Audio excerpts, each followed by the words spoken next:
Olá, Cida, Nicinha, Cristina, tudo bem com vocês? Então, eu tinha sugerido já para a Cida, como eu abri um canal no YouTube, de continuarmos os nossos estudos através de um vídeo que eu possa enviar a vocês. E aí vocês teriam que ver a forma de passar para as outras pessoas, né? Passa-se o link, né, através do próprio WhatsApp, no celular, e as pessoas possam assistir. Então, nós vamos dar continuidade do nosso último encontro, que foi no dia 15 de março. Depois daquela semana aqui, aí entramos na quarentena mais brava, né? Então, eu estou falando com vocês, vocês vão continuar me vendo na gravação, mas eu, de vez em quando, eu vou estar com um olhar voltado para a leitura do livro Nosso Lar.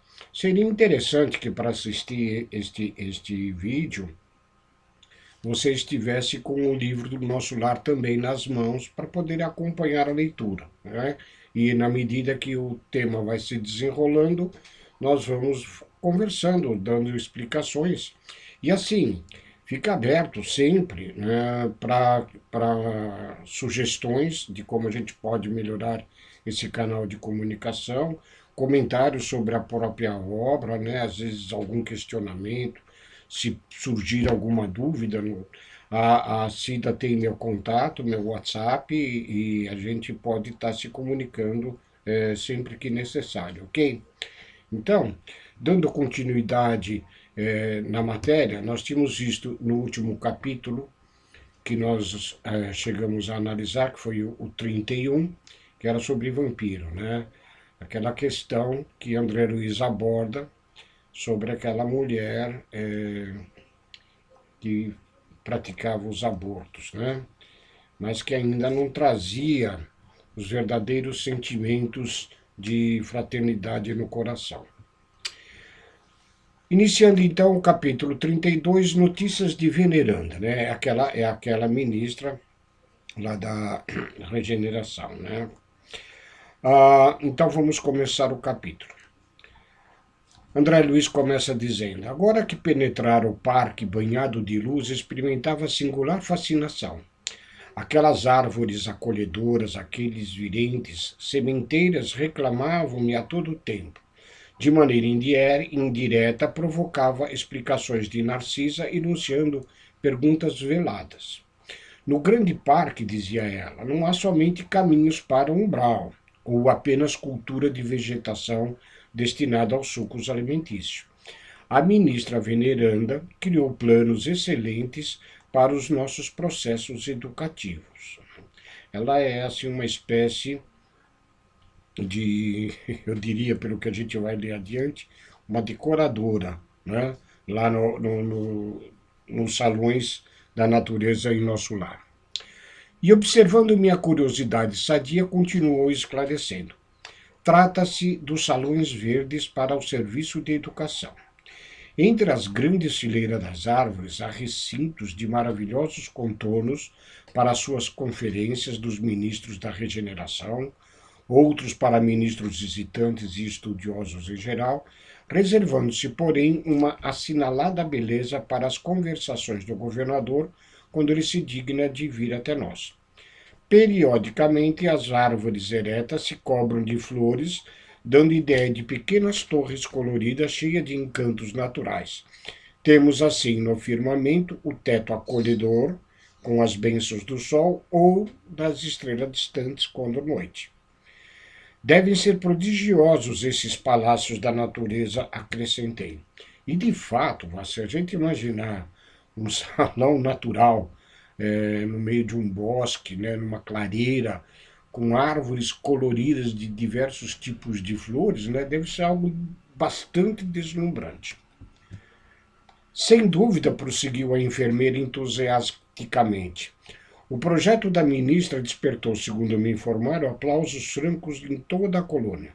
Soube que tal se dera havia precisamente há 40 anos. Iniciou-se então a campanha do Salão Natural. Todos os ministros pediram cooperação, inclusive o da União Divina, que solicitou o concurso de veneranda na organização de recintos dessa ordem no Bosque das Águas. Surgiram deliciosos recantos em toda parte. Os mais interessantes, todavia, a meu ver, são os que se instituíram nas escolas. Eu entendo que até a colocação desta ministra, né, de fazer esses campos naturais, esses salões, inclusive para a educação, até porque Jesus era paripatético. Paripatético é uma expressão que vem lá do grego que quer dizer aquele que ensina andando, que ensina junto à natureza, né? Aristóteles já fazia dessa forma com os seus discípulos e Jesus igualmente preferia, e a gente sabe nos evangelhos, que muitas das suas passagens, dos seus sermões, dos seus ensinamentos se dava junto ao mar, ali, junto ao monte, o famoso Sermão da Montanha, junto às expressões naturais, o Monte das Oliveiras, lá no Monte Tabor, onde se deu a transfiguração. Então, eu imagino que a ideia em nosso lar tenha sido partido principalmente desta situação própria do próprio Mestre Jesus, de quando educava, quando falava, quando ministrava a Boa Nova, né, durante esse aspecto da natureza. Continuando. Variam nas formas e dimensões nos parques de educação do esclarecimento. Instalou a ministra um verdadeiro castelo de vegetação em forma de estrela, dentro do qual abrigo 5 numerosas classes de aprendizados e 5 instrutores diferentes. No centro funciona enorme aparelho destinado a demonstrações pela imagem, à maneira de cinematógrafo terrestre, com o qual é possível levar a efeito 5 projeções variadas simultaneamente. Essa iniciativa melhorou consideravelmente a cidade, unindo no mesmo esforço o serviço proveitoso à utilidade prática e à beleza espiritual. Valendo-me da pausa, interpelei. E o mobiliário dos salões, tal como dos grandes recintos terrenos? Narcisa sorriu e acentuou. Há uma diferença. A ministra ideou os quadros evangélicos do tempo que assinalou a passagem do Cristo pelo mundo e sugeriu recursos da própria natureza. É exatamente como tínhamos dito, né? É baseado exatamente nas passagens evangélicas. Cada salão natural tem bancos e poltronas esculturados na substância do solo, forrados de relva olente e macia. Isso imprime formosura e disposição características. Disse a organizadora que seria justo lembrar as preleções do mestre em plena praia, quando de suas divinas excursões junto ao Tiberíades. E dessa recordação surgiu o empreendimento do mobiliário natural. A conservação exige muito cuidado, mas a beleza dos quadros representa vasta compensação. Então, confirmando o que dizíamos, né, a inspiração está no Mestre Jesus, e eu fico imaginando é, a gente sentar-se em poltronas com elementos do solo. Eu imagino que alguma formação de algum montículo de terra coberto de uma grama, né? E a gente sentar-se confortavelmente nesse tipo de cadeira ou poltrona ou um banco, né? Formado pela própria natureza, ok? A essa altura interrompeu-se a bondosa enfermeira, mas identificando-me o interesse silencioso, prosseguiu. O mais belo recinto do nosso ministério é o destinado às palestras do governador. A ministra veneranda descobriu que ele sempre estimou as paisagens de gosto helênico mais antigo e decorou o salão a traços especiais formados em pequenos canais de água frescas, pontes graciosas, lagos minúsculos, palanquins e arvoredo e frondejante vegetação. Essa imagem me faz lembrar um pouco, eu acho que vocês também conhecem, aqueles jardins orientais de japoneses, né, com pequenos lagos, onde tem aquelas carpas coloridas, né, com flores, recantos de moitas verdes com algumas flores, aquelas pedras brancas ladeando os caminhos, né? Me parece algo nesse sentido que é muito interessante, deve ser muito bonito. Eu não tenho pressa de morrer, mas se fosse possível, após o desencarne, conhecer estes salões. Cada mês do ano mostra cores diferentes em razão das flores que vão se modificando em espécie de 30 em 30 dias. Olha só que maravilha. A ministra reserva o mais lindo aspecto para o mês de dezembro, em comemoração ao Natal de Jesus, quando a cidade recebe os mais formosos pensamentos e as mais vigorosas promessas de nossos companheiros encarnados na Terra e envia, por sua vez, ardentes afirmações de esperança e serviço às esferas superiores em homenagem ao Mestre dos Mestres. Como já falamos de outras vezes, e é importante, eu acho, sempre ressaltar isto, né? As formações pertinentes ao pensamento, que o pensamento é a própria essência criativa do espírito. Nós somos o ser pensante, o ser inteligente do universo. E o pensamento ele tem uma característica especial que se quase que se como materialize, né, em torno das belezas naturais que o homem é capaz, o espírito humano é capaz de conceber. Este salão é nota de júbilo para os nossos ministérios. Talvez já saiba que o governador aqui vem quase que semanalmente aos domingos. Ali permanece longas horas conferenciando com os ministros da regeneração, conversando com os trabalhadores, oferecendo sugestões valiosas.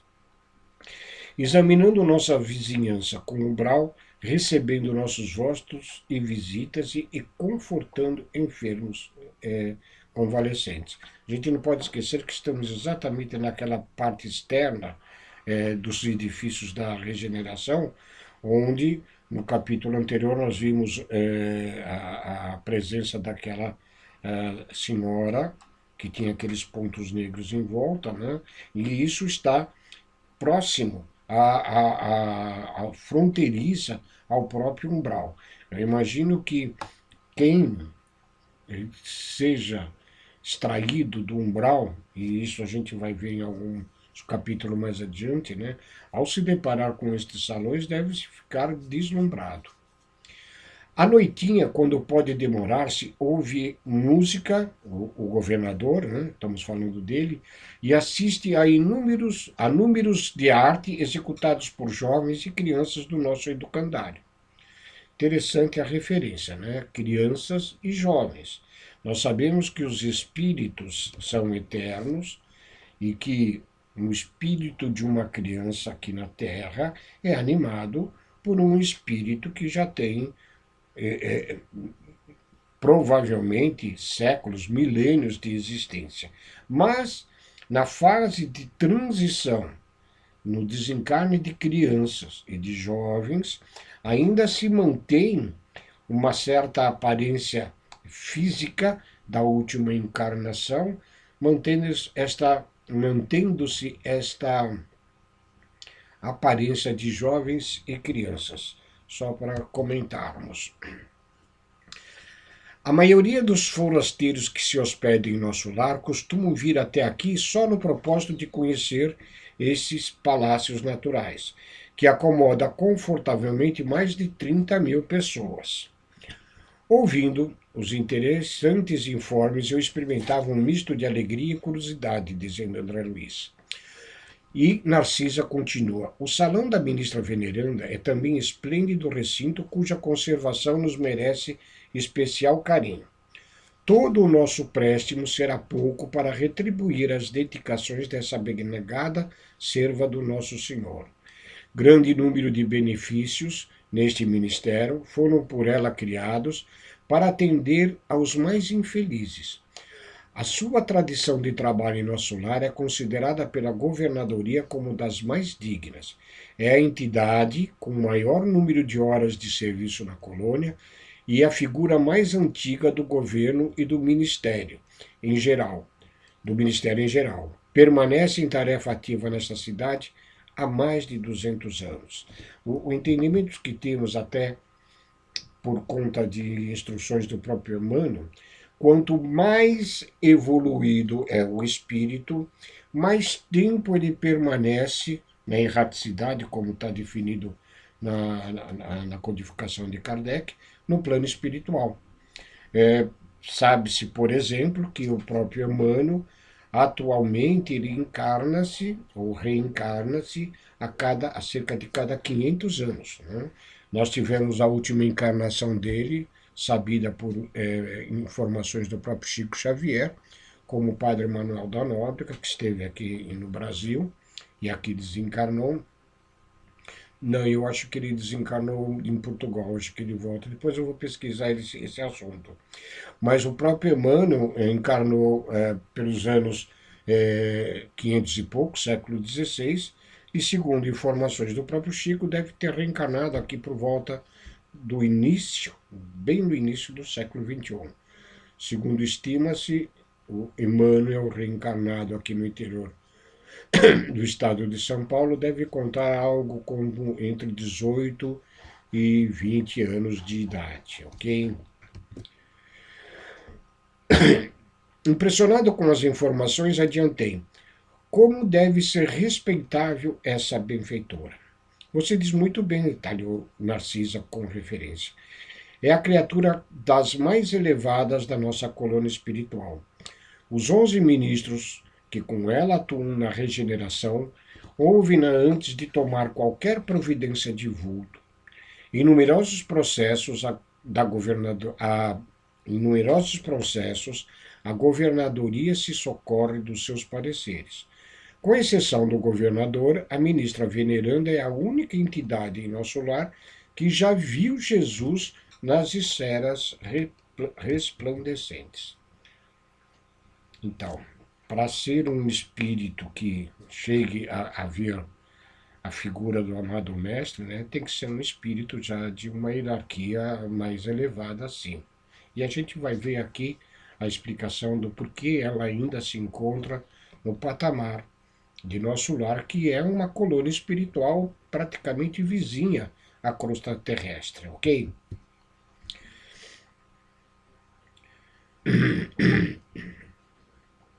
Peraí que eu me perdi aqui na leitura do trecho. Voltando. Desculpem.